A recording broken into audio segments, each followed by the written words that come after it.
तो आज हम देखेंगे find the roots of the quadratic equation. हमारी इक्वेशन है 6x² - x - 2 = 0। क्वाड्रेटिक इक्वेशंस देखते हैं हम सबसे पहले।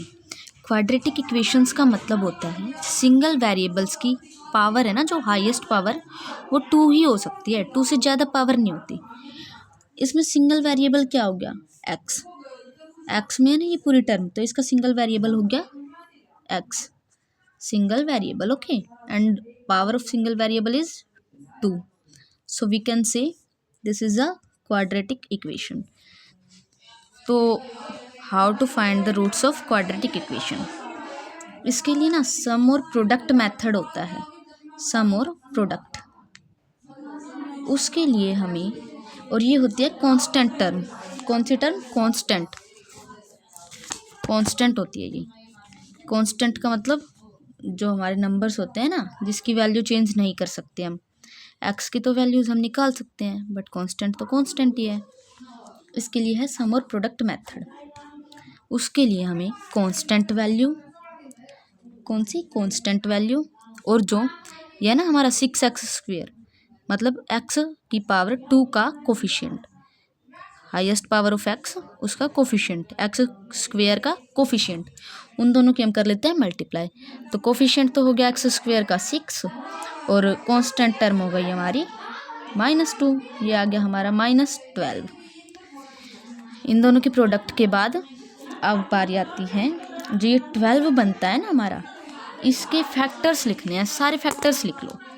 पॉसिबल फैक्टर्स क्या क्या हो सकते हैं? -1 × 12, क्योंकि हम -1 लेंगे और उसकी 12 से मल्टीप्लाई करेंगे तो ही तो प्लस माइनस माइनस होगा ना, तभी हमारा -12 पॉसिबल है। या फिर हम ले ले 1 × -12, या हम ले ले 2, 6 जा तो 6 माइनस ले लें, या फिर हम -2 × 6 भी ले सकते हैं, तभी तो -12 बनेगा इन्हीं प्रोसेस के द्वारा। फिर हम ले 3 × 4, तो -3 × 4 ले सकते हैं, या फिर 3 × -4 ले सकते हैं, 12 ही बनेगा माइनस का वो भी। तो ये सारे किसके फैक्टर हो गए? -12 के। तो हमारा पहला स्टेप क्या था? कांस्टेंट टर्म और x² का कोफिशिएंट, उनकी मल्टीप्लाई, उस मल्टीप्लाई के सारे लिखने हैं फैक्टर्स। अब उनमें से कोई ऐसा फैक्टर चूज करना है जिसका हम सम या प्रोडक्ट, सम और माइनस करें उनको। तो जो ये होता है ना x की पावर 1, उसका कोफिशिएंट जो होता है ना -1, वो आना चाहिए। उसका सम और माइनस कितनी आनी चाहिए? -1 आनी चाहिए। ऐसा फैक्टर लो प्रोडक्ट का कि सम या -1 के इक्वल आए। तो ऐसा फैक्टर हम अगर -4 + 3 लेते हैं तो इनका डिफरेंस क्या आएगा? -1 आएगा, क्योंकि प्लस माइनस में होती तो हमेशा माइनस है, लेकिन साइन हम बड़े का देते हैं।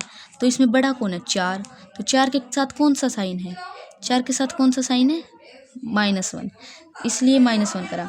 क्या कहा कि यहाँ ये वाला फैक्टर हमने लिया, -12 इसकी प्रोडक्ट भी है। अब डिफरेंस कितना चाहिए हमें? -1। तो -4 + 3 -1 आएगा। कैसे? क्योंकि जो बड़ा है ना इसका 4 बड़ा होता है 3 से, हमें पता है, इसलिए हमने इसका साइन माइनस दे दिया।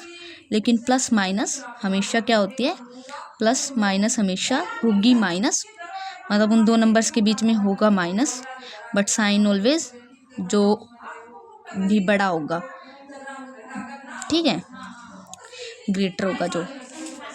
फिर हम कर सकते हैं, ये वाला बन गया अब हमारा -4 + 3। हम ये वाला फैक्टर लेके चलेंगे तो 6x², अब -4x + 3x, इस तरह से तोड़ना है ये हमें। कैसे? -4x + 3x, ये हमने इसके फैक्टर बना लिए, इसके टुकड़े कर लिए, इसको तोड़ के लिख दिया। अगर हम -4x + 3x करेंगे ना, -4x + 3x करते हैं तो भी हमारा आएगा -x ही। तो ये किसके फैक्टर हो गए? इसी के तो फैक्टर बने। तो हमने इस प्रोसेस से ये फैक्टर्स बना लिए। कैसे करा? सबसे पहले इनकी प्रोडक्ट करी, इनकी, फिर इसके फैक्टर लिखे -12 के, फिर ऐसा एक वो देखना है फैक्टर कि -1 आए, उनका डिफरेंस -1, जो ये वाला है, ये -1 आए, क्योंकि इसके साथ -1 ही है, जिसके साथ मल्टीप्लाई में कुछ शो नहीं करा होता वहाँ -1 ही होता है। तो ये वाला हमारा फैक्टर आ गया। फिर 6 और 4 है, ये दोनों 2 के टेबल में आते हैं। 2 2 ज़ा 4, 2 3 ज़ा 6, तो यहाँ से हम 2 कॉमन ले सकते हैं। तो 2 तो यहाँ तक आ गया, ठीक है, कांस्टेंट हो गया। अब यहाँ वेरिएबल्स देखते हैं हम इन दोनों टर्म्स में। पहले 2 टर्म्स का करते हैं। तो इन दोनों टर्म्स में एक तो x की पावर 2 है वेरिएबल और एक x की पावर 1 है। तो x की पावर 2 को हम x की पावर 1 इंटू x की पावर 1 लिख सकते हैं, क्योंकि मल्टीप्लाई में हमेशा अगर बेस सेम हो तो मल्टीप्लाई में पावर्स ऐड हो जाती हैं। तो x की पावर 1 + 1 x की पावर 2 हो जाएगा।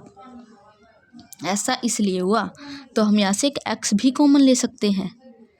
फिर हमारा आ जाएगा 2 3 ज़ा 6, तो 3x एक बाहर गया, एक x अंदर बच गया, -2 बाहर गया था, 2 2 ज़ा 4 और x तो बाहर ही गया। फिर यहाँ से हम 1 कॉमन लेंगे, क्यों? क्योंकि देखो, फिर अगर यहाँ इन दोनों में से हम 1 कॉमन ले लेते हैं तो ये सेम बच जाएगा, क्योंकि 1 कॉमन लेने से इसमें कोई चेंज ही नहीं आएगा। 1 बाहर ले लेंगे, 1 तो सबके साथ होता है, तो 1 कॉमन लेने से कोई चेंज नहीं आएगा। और ऐसा इसलिए करा, ये दोनों ब्रैकेट हमेशा हमारे सेम होने चाहिए। अगर हमारे ये दोनों ब्रैकेट सेम है ना, इसका मतलब हमारा क्वेश्चन सही जा रहा है। फिर हमारा अगला स्टेप होता है, जो ये ब्रैकेट के बाहर वाली टर्म्स होते हैं ना, इनको इकट्ठा करके 0 के इक्वल रखना होता है। और जो ब्रैकेट में होती है ना दोनों, इसको एक बार करके 0 के इक्वल रखना होता है। फिर रूट्स निकालने का मतलब क्या है, हमें x की वैल्यू फाइंड करनी है। तो x की वैल्यू फाइंड करनी है तो 2x को इधर रख लेंगे, क्योंकि 2 के साथ ही x। तो अब जो बिना x के उधर ले जाओ, -1 हो जाएगा। फिर हम यहाँ से x की निकालना चाहते हैं ना वैल्यू, तो इसके साथ तो 2 भी एक्स्ट्रा है, तो एक्स्ट्रा चीज़ों को उधर ले जाना पड़ेगा। तो -1/2, क्योंकि जो चीज़ें मल्टीप्लाई में होती है वो दूसरी साइड जाके डिवाइड में होती हैं और प्लस वाली माइनस में होती है। अब ऐसे ही यहाँ 3x रखना चाहेंगे हम, तो -2 है, तो ये उधर जाके +2 बन जाएगा, प्लस का हो जाएगा।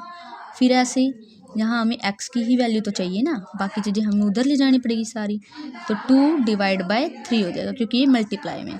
तो यहाँ हमारे 2 रूट्स क्या आ गए, 1/2 और 2/3, ये हमारा आंसर है।